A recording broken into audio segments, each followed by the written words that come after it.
13 अप्रैल 2026, Florida, Tampa.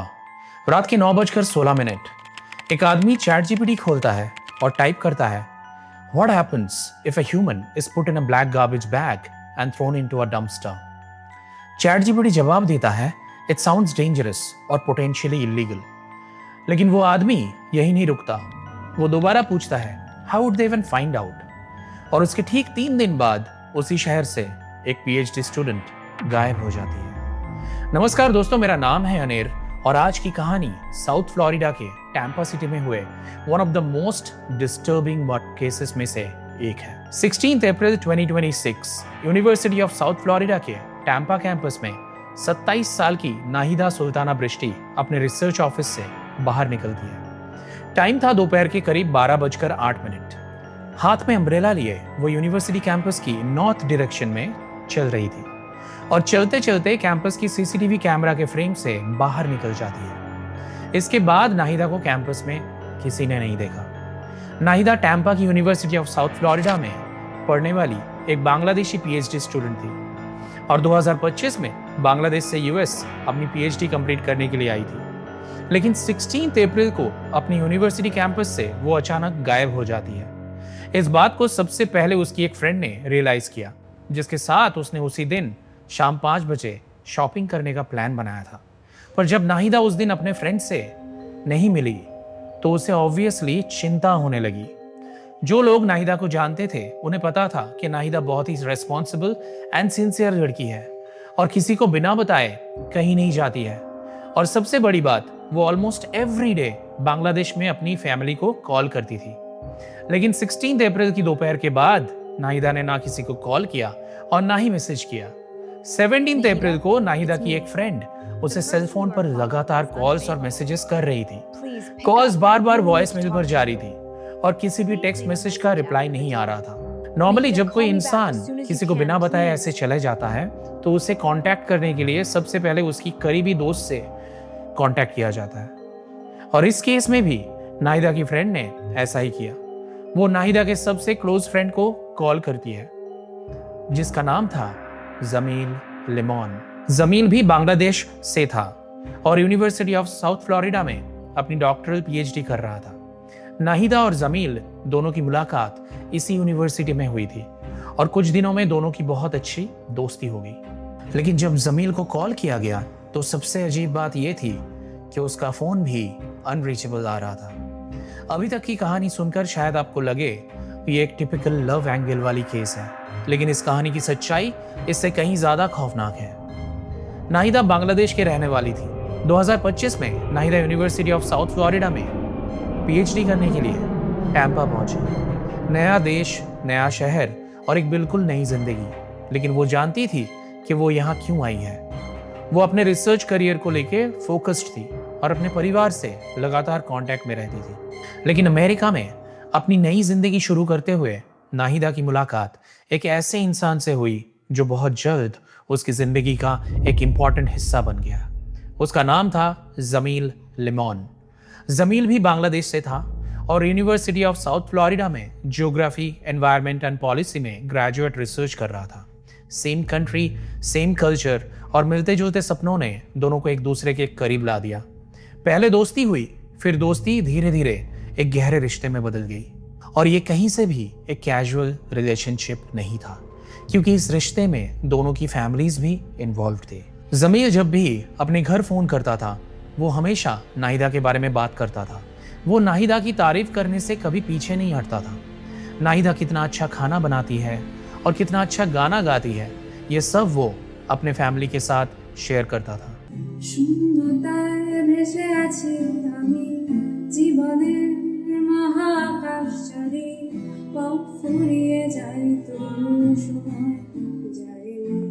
Nahida भी जमील को लेकर बहुत सीरियस थी और उसने अपनी फैमिली को भी जमील के बारे में बता रखा था। उनके करीबी लोगों के मुताबिक नाहिदा और जमील अपने एकेडमिक गोल्स पर फोकस्ड थे, लेकिन साथ ही एक फ्यूचर भी प्लान कर रहे थे। एक ऐसा फ्यूचर जिसमें पीएचडी कंप्लीट करने के बाद दोनों शादी करके अपनी नई जिंदगी शुरू करना चाहते थे। लेकिन 16 अप्रैल 2026 को उनके फ्यूचर की वो पूरी तस्वीर अचानक गायब हो गई। 16 अप्रैल को पहले नाहिदा गायब हुई और जब उसे ढूंढने के लिए जमील को कॉल किया गया तो उसका भी फोन अनरीचेबल था। अब नाहिदा के गायब होने का जवाब सिर्फ जमील के पास था, लेकिन अब दोनों के फोन्स अनरीचेबल थे और जब अगले दिन तक दोनों का कुछ पता नहीं चला तो ये सिर्फ दोस्तों और परिवार की चिंता नहीं रही। 17 अप्रैल शाम तक पुलिस को उनकी गायब होने की इंफॉर्मेशन दे दी गई। 18 अप्रैल को यूएसएफ पुलिस ने इन्वेस्टिगेशन की शुरुआत नाहिदा के यूनिवर्सिटी वर्क प्लेस से की। वहां उसका लंच बॉक्स, आईपैड और मैकबुक जैसे पर्सनल बिलोंगिंग्स अब भी मौजूद थे। ये देखकर ऐसा लग रहा था जैसे नाहिदा अगले दिन वापस आने वाली थी। मतलब कैंपस से उसका जाना प्लान नहीं था, लेकिन नाहिदा के बारे में जवाब देने वाला उसका सबसे करीबी इंसान जमील खुद भी मिसिंग था। इसलिए इन्वेस्टिगेशन का अगला स्टॉप था जमील का off campus apartment. Jamil university campus के बाहर एवलॉन हाइट्स नाम के एक ऑफ कैंपस अपार्टमेंट कॉम्प्लेक्स में रहता था। यह जगह यूएसएफ कैंपस से ज्यादा दूर नहीं थी और यहाँ मोस्टली यूनिवर्सिटी स्टूडेंट्स रहा करते थे। लेकिन जमील इस अपार्टमेंट में अकेले नहीं रहता था। वो अपार्टमेंट 2 और रूममेट्स के साथ शेयर करता था। तीनों के अलग अलग बेडरूम्स थे, जबकि किचन और बाकी कॉमन एरियाज शेयर्ड थे। जमील के अलावा वहां रहने वाले एक रूममेट का नाम रिशित था और दूसरा रूममेट था हिशाम। जब 18 अप्रैल को पुलिस जमील के अपार्टमेंट पहुंची तो वहां रहने वाले दोनों रूममेट रिशित और हिशाम से पूछताछ की गई। इसी पूछताछ के दौरान रिशित ने 16 अप्रैल की रात से जुड़ी एक इंपॉर्टेंट डिटेल शेयर की। उसने बताया कि उस रात उसने हिशाम को एक कार्ट पर कुछ बड़े बड़े कार्डबोर्ड बॉक्सेस रखकर अपार्टमेंट से बाहर ले जाते देखा था। हिशाम उन बॉक्सेस को सीधा अपार्टमेंट कॉम्प्लेक्स के ट्रैश कॉम्पैक्टर तक ले गया और फिर उन्हें उसके अंदर फेंक दिया। जब हिशाम से पूछा गया कि उन बॉक्सेस में क्या था तो उसने कहा उसमें उसके पुराने कपड़े थे। हो सकता था कि ये एक नॉर्मल कोइंसिडेंस हो, लेकिन 2 लोगों के अचानक गायब होने के बाद उसी रात अपार्टमेंट से हेवी बॉक्सेस का इस तरह बाहर ले जाना इग्नोर करना मुश्किल था और यहीं से इन्वेस्टिगेशन का ध्यान हिशाम की तरफ शिफ्ट होने लगा। लेकिन हिशाम अबू गारबिये आखिर कौन था? 26 साल का हिशाम कभी यूनिवर्सिटी ऑफ साउथ फ्लोरिडा का स्टूडेंट हुआ करता था। यूनिवर्सिटी रिकॉर्ड्स के मुताबिक उसने 2021 से 2023 के बीच मैनेजमेंट में बैचलर्स डिग्री परस्यू की थी, लेकिन वो अपनी पढ़ाई कंप्लीट नहीं कर सका। हिशाम के फैमिली मेंबर्स के मुताबिक हिशाम कभी एक कूल, सपोर्टिव और हेल्पफुल एल्डेस्ट सन हुआ करता था। वो घर का बड़ा बेटा था, एक ऐसा बेटा जिस पर उसका परिवार भरोसा करता था। लेकिन धीरे धीरे हिशाम के बिहेवियर में चेंजेस आने लगे। फैमिली का कहना था कि वो जल्दी गुस्सा होने लगा था। उसका बिहेवियर अनप्रिडिक्टेबल होता जा रहा था और घर के एनवायरनमेंट धीरे धीरे टेंस होने लगे थे। 9 मई 2023 को फैमिली के अंदर बढ़ रही ये टेंशन पहली बार पुलिस रिकॉर्ड्स का हिस्सा बनी। उस दिन हिशाम और उसके यंगर ब्रदर अहमद के बीच उसके बिहेवियर को लेकर आर्ग्यूमेंट हुआ। पुलिस रिपोर्ट के मुताबिक अहमद ने आर्ग्यूमेंट को अपने फोन पर रिकॉर्ड करना शुरू कर दिया, लेकिन इसी दौरान सिचुएशन कंट्रोल से बाहर चली गई। अहमद ने बाद में बताया कि हिशाम ने उसके सिर पर बार बार पंचेस मारे, उसकी शर्ट फाड़ दी और उसके फेस पर ब्रूजेस आ गए। जब उनकी मदर इंटरवीन करने आई तो हिशाम ने उनकी बैक पर किक मारी, जिससे वो नीचे गिर गई। हिशाम ने पुलिस को बताया कि वो सेल्फ डिफेंस में रिएक्ट कर रहा था, क्योंकि उसके मुताबिक अहमद उसे थ्रेटन कर रहा था।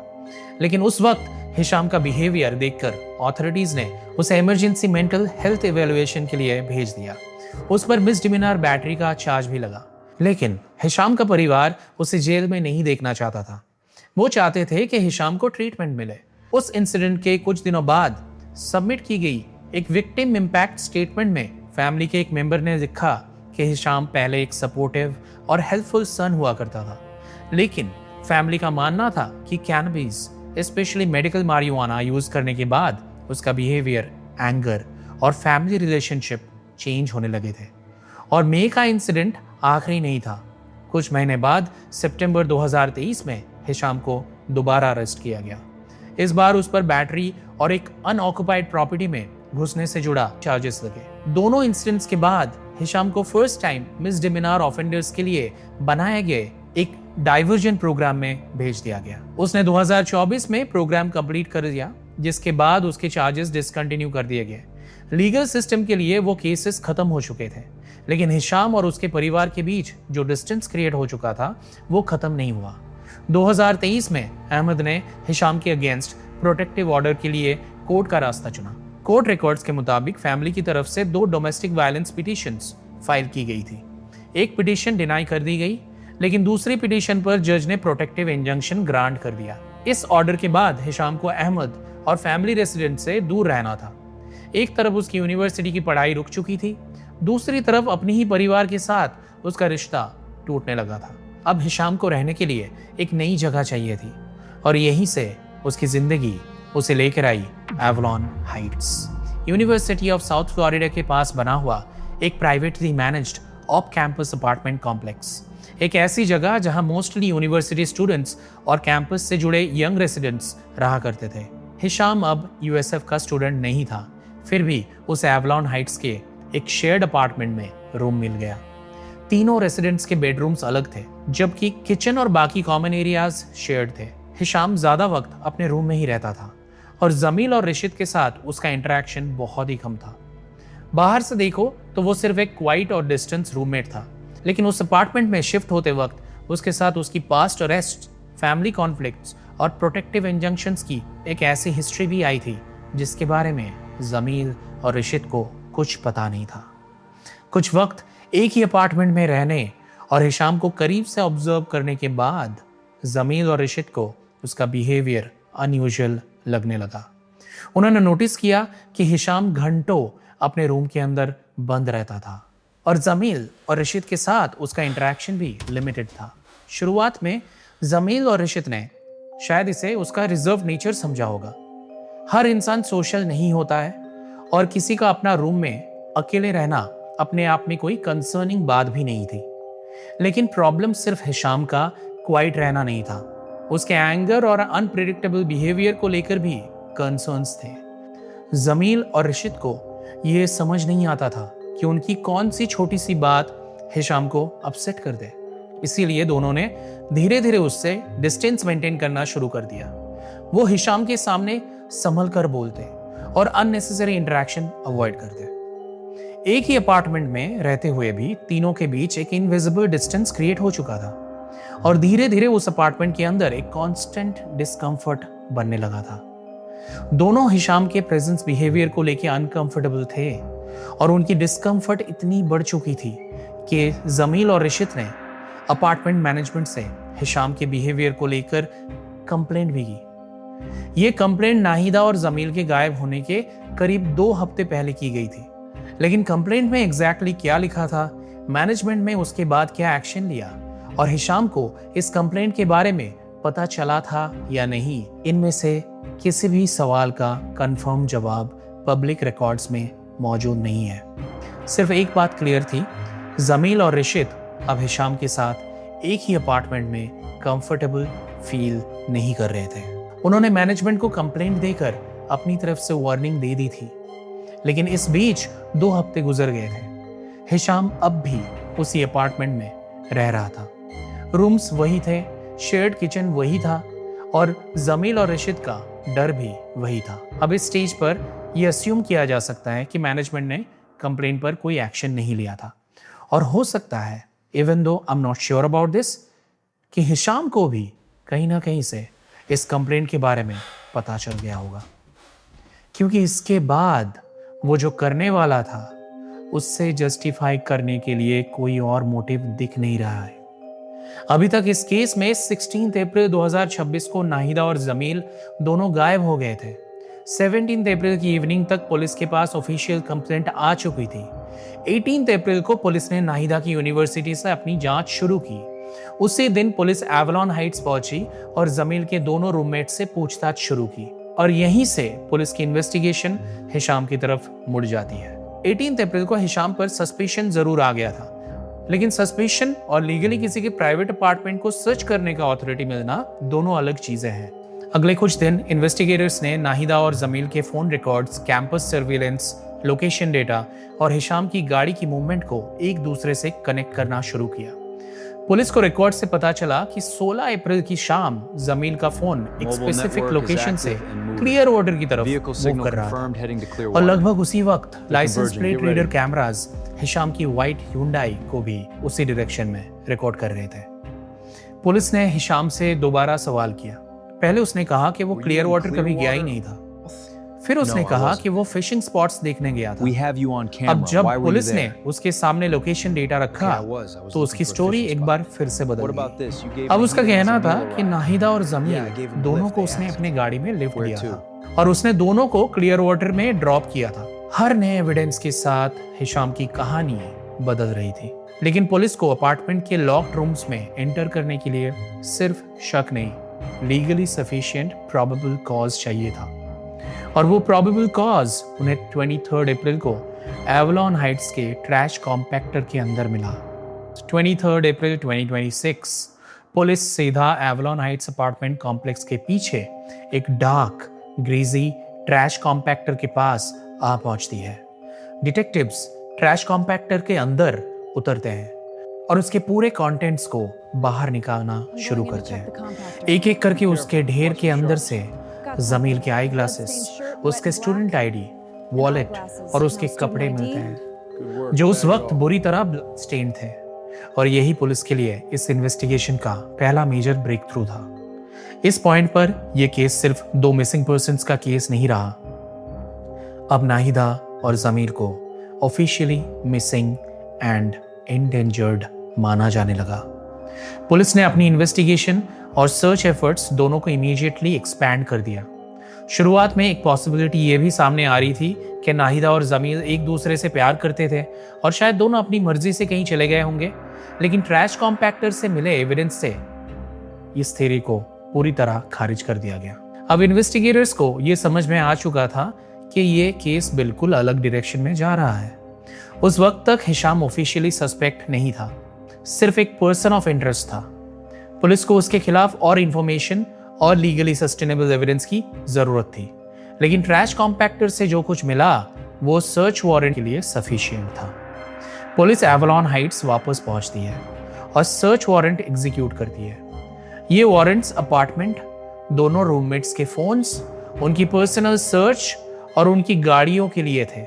पुलिस अपार्टमेंट के अंदर एंटर करते हैं और वहां वो एक फॉरेंसिक टेक्नोलॉजी यूज करते हैं जिसे ब्लू स्टार कहा जाता है। ये केमिकल किसी सरफेस पर क्लीन किए जा चुके प्रेजेंस को भी आइडेंटिफाई कर सकता है।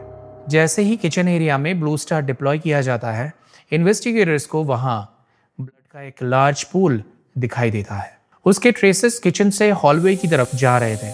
हॉलवे से आगे बढ़ते हुए वो ट्रेसेस सीधे हिशाम के बेडरूम के अंदर पहुंचते हैं। टेक्नोलॉजी इतनी प्रिसाइज थी कि हिशाम के बेड के पास फ्लोर पर पुलिस को एक ह्यूमन बॉडी का आउटलाइन तक दिखाई दिया। वो आउटलाइन ऐसी थी जैसे कोई इंसान फ्लोर पर फीटल पोजीशन में कर्ल्ड अप रहा हो। इसके बाद पुलिस हिशाम का फोन एग्जामिन करते हैं, लेकिन फोन की पूरी हिस्ट्री वाइप की जा चुकी थी। ना कोई टेक्स्ट मैसेज था, ना ईमेल, ना जीपीएस डेटा और ना ही कोई सर्च हिस्ट्री। सब कुछ क्लियर कर दिया गया था। इसलिए फॉरेंसिक एक्सपर्ट्स को फोन के डीप फॉरेंसिक एनालिसिस करना पड़ा। लेकिन फोन की सरफेस से डिलीट की गई इंफॉर्मेशन को जब अंदर से रिकवर किया गया तो पुलिस को कई डिस्टर्बिंग सर्चेस मिली। हिशाम ने सर्च किया था, can a knife penetrate a skull, can a neighbour hear a gunshot, और क्या किसी ह्यूमन बॉडी को ट्रैश बैग में डालकर डंपस्टर में डिस्पोज किया जा सकता है। इस वीडियो की शुरुआत में मैंने आपको कहा था कि एक आदमी एक सर्च करता है चैट जीपीटी पर और इन्वेस्टिगेशन का ये फाइंडिंग उसी से लिंक्ड है जहां पर हिशाम ने ये सर्चेस किए थे। इन सर्चेस के साथ साथ पुलिस ने उसकी ऑनलाइन परचेसेस भी एग्जामिन किए। हिशाम ने large heavy duty black contractor bags, Lysol wipes, duct tape, lighter fluid और एक लाइटर ऑर्डर किया था। इनमें से कुछ आइटम्स अमेजॉन से ऑर्डर किए गए थे और कुछ डोरडैश के थ्रू मंगवाए गए थे। लेकिन सबसे डिस्टर्बिंग बात यह थी कि ये सर्चेस और परचेसेस नाहिदा और जमील के गायब होने के बाद नहीं की गई थी। ये सब उनके गायब होने से कई दिन पहले शुरू हो चुका था। इन्वेस्टिगेटर्स के मुताबिक ये इम्पल्सिव एक्ट नहीं था, ये कैलकुलेटेड था और यही एविडेंस इस क्राइम में प्री मेडिटेशन की तरफ इंडिकेट कर रहा था। इसके बाद इन्वेस्टिगेटर्स हिशाम के कार की तरफ बढ़ती है। कार के ट्रंक में बहुत कम ब्लड मिला, लेकिन पैसेंजर साइड फ्लोर बोर्ड पर ब्लू स्टार डिप्लॉय करते ही ब्लड की एक लार्ज प्रेजेंस सामने आई। बाद में फॉरेंसिक टेस्टिंग से इन्वेस्टिगेटर्स ने डिटरमिन किया कि वो बुलेट नाहिदा का था। कार का जीपीएस डेटा भी फोन की तरह कंप्लीटली वाइप किया जा चुका था। एक्सपर्ट्स उसके डिलीटेड लोकेशन रिकॉर्ड से ये रिकंस्ट्रक्ट करने की कोशिश कर रहे थे कि डिसअपीयरेंस के आसपास वो किन जगहों पर गया था, और इस एनालिसिस से इन्वेस्टिगेटर्स को पता चला कि हिशाम क्लियर वाटर की सैंड की एरिया में गया था। जब कार की लोकेशन की डेटा इन्वेस्टिगेट किया जा रहा था तो सामने ये आया कि हिशाम की कार एक एरिया में काफ़ी देर तक रुका था, लेकिन इस स्टेज पर भी हिशाम ऑफिशियली सस्पेक्ट नहीं बल्कि पर्सन ऑफ इंटरेस्ट था, इसलिए पुलिस ने उसे जाने दिया। हालांकि उस पर 24 घंटे का सर्वेलेंस लगा दिया गया था। दूसरी तरफ एक एग्जॉस्टिव सर्च ऑपरेशन शुरू हो चुका था। मरीन यूनिट्स डिप्लॉय की गई, ड्राइवर्स लगातार पानी के अंदर सर्च कर रहे थे, इन्वेस्टिगेटर्स और प्रोफेशनल स्टाफ हर पॉसिबल तरीके से सर्च में मदद कर रहे थे। कुछ डिटेक्टिव्स हिशाम के लोकेशन कोऑर्डिनेट्स को फॉलो करते हुए हार्वर्ड फ्रैंकलिन ब्रिज पर नॉर्थ बाउंड ट्रैवल कर रहे थे। तभी उनकी नज़र रोड के शोल्डर पर पड़ी। वहां एक लार्ज ब्लैक ट्रैश बैग अकेले पड़ा हुआ था। डिटेक्टिव्स अपनी गाड़ी रोक देते हैं, वो बैग के करीब जाने लगते हैं और जैसे जैसे वो उसके पास पहुंचते हैं उन्हें डिकम्पोजिशन की एक डिस्टिंक्ट स्मेल महसूस होने लगती है। डिटेक्टिव्स बैग को बाहर से फिजिकली एग्जामिन करते हैं और उन्हें रियलाइज होता है कि उसके अंदर ह्यूमन रिमेन्स हो सकते हैं। वो इमीडिएटली अपने एग्जामिनेशन रोक देते हैं क्योंकि अब वो बैग पोटेंशियल एविडेंस था। मेडिकल एग्जामिनर्स ऑफिस उस बैग को अपनी कस्टडी में लेता है। एग्जामिन के बाद पता चलता है कि वो रिमेन्स जमील के थे। बॉडी डिकम्पोजिशन के अर्ली स्टेज में थी, इसलिए फिंगरप्रिंट्स के थ्रू आइडेंटिफिकेशन पॉसिबल हो पाई। मेडिकल एग्जामिनेशन में सामने आया कि जमील को कई बार स्टैब किया गया था और वही इंजरीज अल्टीमेटली उसकी डेथ का कॉज बनी। उसके हाथ सामने की तरफ बाउंड थे और उसके एंकल्स भी बंधे हुए थे। उसके लेग्स को पीछे की डायरेक्शन में इतना सीवियरली इंजोर किया गया था कि बॉडी को फोल्ड करके ट्रैश बैग के अंदर रखना ईजियर हो सके। इतने इनह्यूमन क्राइम के बाद जमील को हाईवे के किनारे एक ट्रैश बैग में छोड़ दिया गया था, जैसे किसी इंसान की जिंदगी की कोई वैल्यू ही ना हो। लेकिन जब ब्रिज और सराउंडिंग एरियाज में ये सर्च चल रही थी तब ये इन्वेस्टिगेशन और भी ज़्यादा कॉम्प्लिकेटेड हो गया। पुलिस को हिशाम के फैमिली मेंबर्स की तरफ से एक फ़ोन कॉल आता है। फैमिली ने रिपोर्ट किया कि पिछली रात हिशाम ने उनके साथ वायलेंस की थी। आपको शायद याद होगा, मैंने आपको बताया था कि एक प्रोटेक्टिव इंजंक्शन हिशाम के ऊपर जारी हुआ था जो कि कोर्ट की तरफ से था।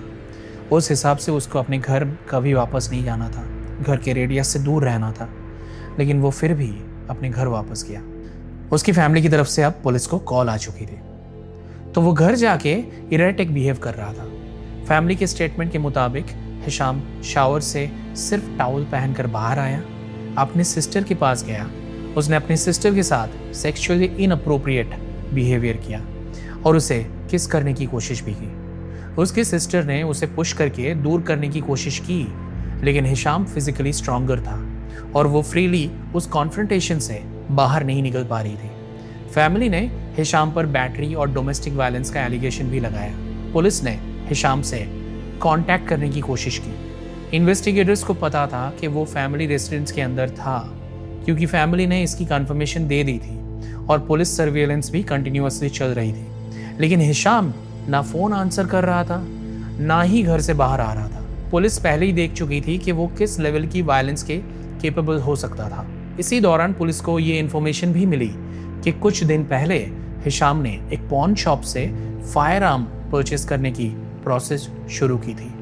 बाद में पुलिस ने डिटरमिन किया कि हिशाम ने वो फायर आर्म कभी कलेक्ट नहीं किया था, लेकिन उस वक्त ऑफिसर्स को ये बात पता नहीं थी। उनके लिए पॉसिबिलिटी ये थी कि घर के अंदर मौजूद हिशाम आर्म्ड हो सकता है। सिचुएशन रैपिडली चेंज हो रही थी, इसलिए स्वॉट टीम को बुलाया गया। ट्रेन निगोशिएटर्स को भी एक्टिवेट किया गया ताकि सिचुएशन को पीसफुली रिजॉल्व किया जा सके। कई घंटों तक नेगोशिएटर्स ने हिशाम से कांटेक्ट एस्टैब्लिश करने की कोशिश की।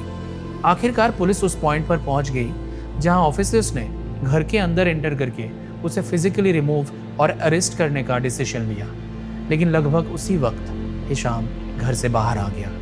उसने पीसफुली सरेंडर किया और उसे बिना किसी फर्दर इंसिडेंट के कस्टडी में ले लिया गया।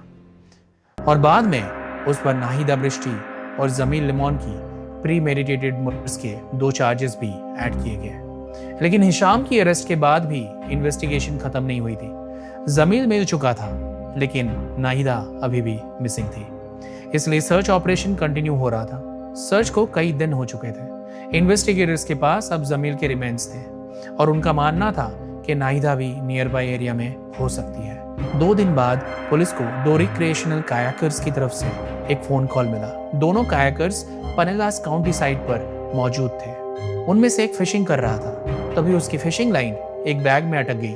लाइन को फ्री करने के लिए उसे मैनग्रोव्स के और अंदर जाना पड़ा। जैसे ही वो उस बैग के पास पहुंचा, उसे एक ऐसी स्मेल महसूस हुई जिसे उसने इनडिस्क्राइबेबल बताया। फिशिंग लाइन रिमूव करते वक्त उसने देखा कि प्लास्टिक बैग के एक हिस्सा खुल चुका था और उसके अंदर सॉल्ट वाटर भर गया था। वो क्लियरली आइडेंटिफाई नहीं कर पा रहा था कि अंदर क्या है, लेकिन उसे वो ह्यूमन बॉडी जैसा दिखाई दे रहा था। उसने इमीडिएटली लॉ इन्फोर्समेंट को कांटेक्ट किया।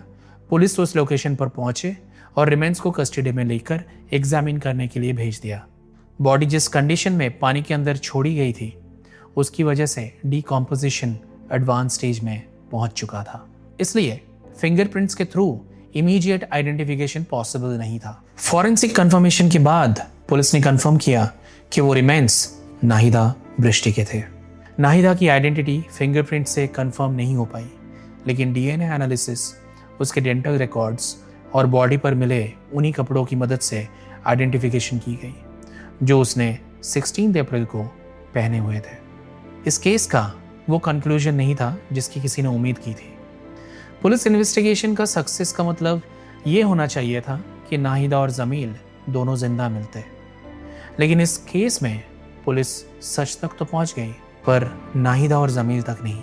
वो दोनों बांग्लादेश से अमेरिका अपनी जिंदगी बनाने के लिए आए थे, अपनी पीएचडी कंप्लीट करने आए थे, अपने परिवार का नाम रोशन करने के लिए आए थे और एक दिन अपने सपनों के साथ घर लौटने आए थे।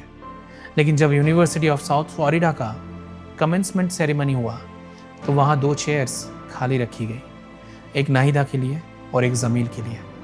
दोनों के नाम अनाउंस हुए, उन्हें डॉक्टर की डिग्री भी दी गई, लेकिन जिन डिग्रीज के लिए वो हज़ारों किलोमीटर दूर आए थे, उन्हें रिसीव करने के लिए वो खुद वहाँ मौजूद नहीं थे। इसलिए नाहिदा और जमील की कहानी का एंडिंग उस अपार्टमेंट ट्रैश कॉम्पैक्टर या ब्रिज पर नहीं होना चाहिए।